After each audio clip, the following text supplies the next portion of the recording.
दोस्तों आज जो है हम लोग पढ़ने वाले हैं क्लास 10th का पहला चैप्टर। ठीक है, चैप्टर का नाम है वास्तविक संख्या। दोस्तों इस चैप्टर को पढ़ने से पहले हम ये देखेंगे कि इस चैप्टर का हम लोग देखेंगे इंट्रोडक्शन यानी परिचय देखेंगे, और परिचय में हमें क्या देखना है कि इसमें कौन से फॉर्मूले का हम लोग यूज करते हैं, कौन सा फॉर्मूला प्रयोग होते हैं, वो हमें देखना है। ठीक है, तो सबसे पहले हम समझेंगे कि वास्तविक संख्याएं है क्या। ठीक है, उसके बाद जो है कौन से फॉर्मूले इस चैप्टर में हम लोग यूज करेंगे और आपके एग्जाम में उसका उपयोग क्या होगा। ठीक है, तो चलिए दोस्तों शुरू करते हैं। आप देखिएगा, सबसे पहले हम समझते हैं वास्तविक संख्याएं। ठीक है, तो वास्तविक संख्याएं कहते किसे हैं, पहला चीज आपका ये समझ में आना चाहिए कि वास्तविक संख्या है क्या। वास्तविक संख्या, ठीक है, देखिए कहना कि जितने भी संख्याएं हैं सभी क्या होती है, वास्तविक संख्याएं, या हम कह सकते हैं वे सारी संख्याएं जिसको हम सोच सकते हैं, जिसको हम लिख सकते हैं, वे सभी संख्याएं क्या कहलाएंगी, वास्तविक संख्या कहलाएंगी। लिख सकते हैं दोस्तों, यानी वे सभी संख्याएं जिसको हम सोच सकते हैं या लिख सकते हैं, वे सभी संख्याएं क्या कहलाएंगी, वास्तविक संख्या कहलाएंगी। डिफिनेशन आपको स्पष्ट हो गया। कह कि वे सभी संख्या है जिसको हम क्या कर सकते हैं, लिख सकते हैं, या वे सारी संख्या जिसको हम सोच सकते हैं, वो सभी संख्या क्या हो जाएंगी, वास्तविक संख्या।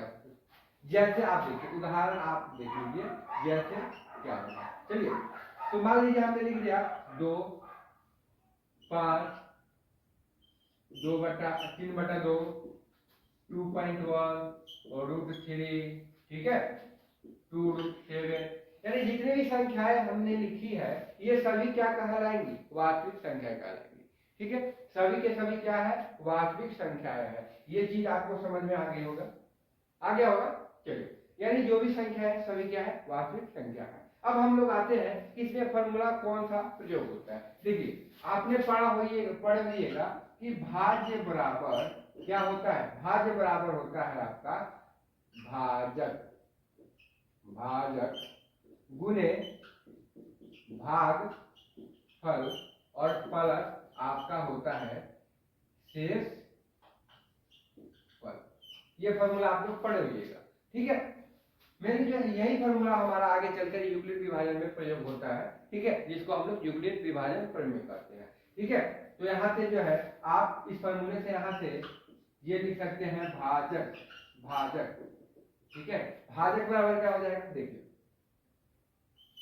ये आपका भागफल जो है यहाँ गुना में था तो यहाँ तो ये आपका भाग में आ जाएगा, भागफल। ठीक है, चलिए ये भाज्य जो है यहीं पे है और इसको उधर ले जाएंगे तो ये शेषफल हमारा क्या हो जाएगा, शेषफल माइनस में। तो अगर हमें भाजक निकालना हो तो हम लोग क्या करेंगे, भाज्य माइनस शेषफल अब बटे भागफल, ये फॉर्मूला हम लोग लगा सकते हैं। अब हम लोग बात करते हैं यूक्लिड विभाजन प्रमेय। ठीक है, अब हम लोग बात कर लेते हैं कि यूक्लिड विभाजन प्रमेय जिसका हम लोग जो है प्रयोग करेंगे चैप्टर 1 में, एक्सरसाइज 1.1 में यही चीज है। ठीक है, चलिए तो हम लोग समझते हैं यूक्लिड विभाजन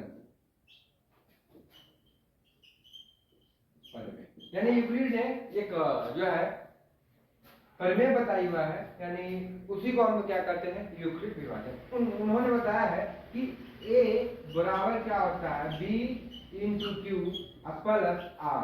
ठीक है, ये होता है, यही हमारा जो है यूक्लिड विभाजन प्रमेय है। और पूरे 1.1 में हम इसी फार्मूला का प्रयोग करने वाले हैं। 1.1 में इस फार्मूले का प्रयोग करते हैं, लेकिन यहाँ शर्त क्या होता है, यहाँ एक शर्त भी है। शर्त क्या है बाबू, शर्त यही है कि जो है हमारा Q जो है कभी भी 0 के बराबर नहीं हो सकता, यानी Q जो है कभी भी 0 के बराबर नहीं हो सकता है। और जो हमारा ये हमारा जो है R जो होगा, ठीक है, ये हमारा B। ठीक है, चलिए दो शर्त है यहाँ पे। पहला शर्त क्या है कि Q जो है 0 के बराबर नहीं हो सकता है, और हमारा R जो है वो क्या हो सकता है, 0 से बड़ा या 0 के बराबर हो सकता है। ठीक है, 0 से बड़ा या जीरो से बराबर, जीरो से बड़ा या जीरो का बराबर।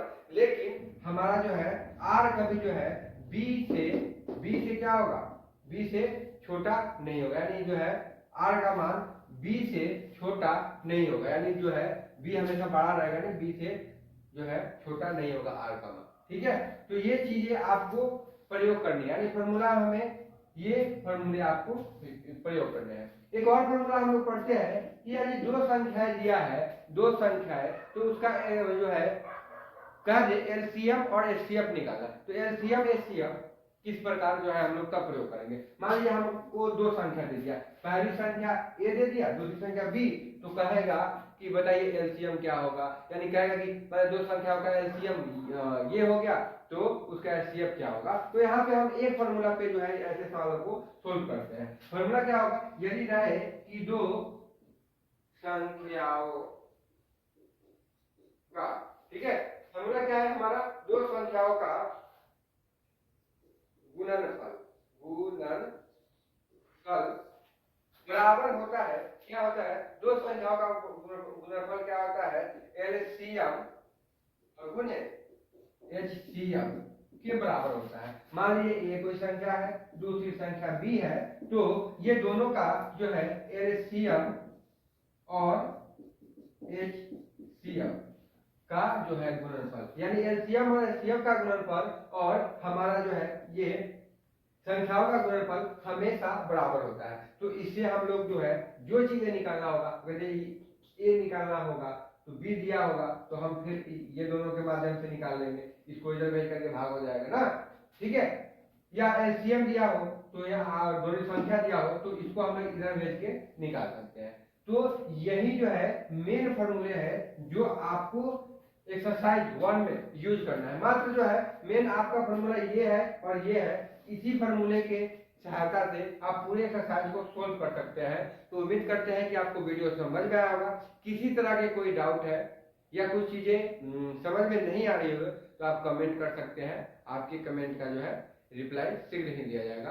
तो उम्मीद करते हैं कि जो वीडियो समझ में आया तो आप हमें सपोर्ट करेंगे, चैनल को सब्सक्राइब करेंगे, दोस्तों के साथ शेयर करेंगे। थैंक यू दोस्तों।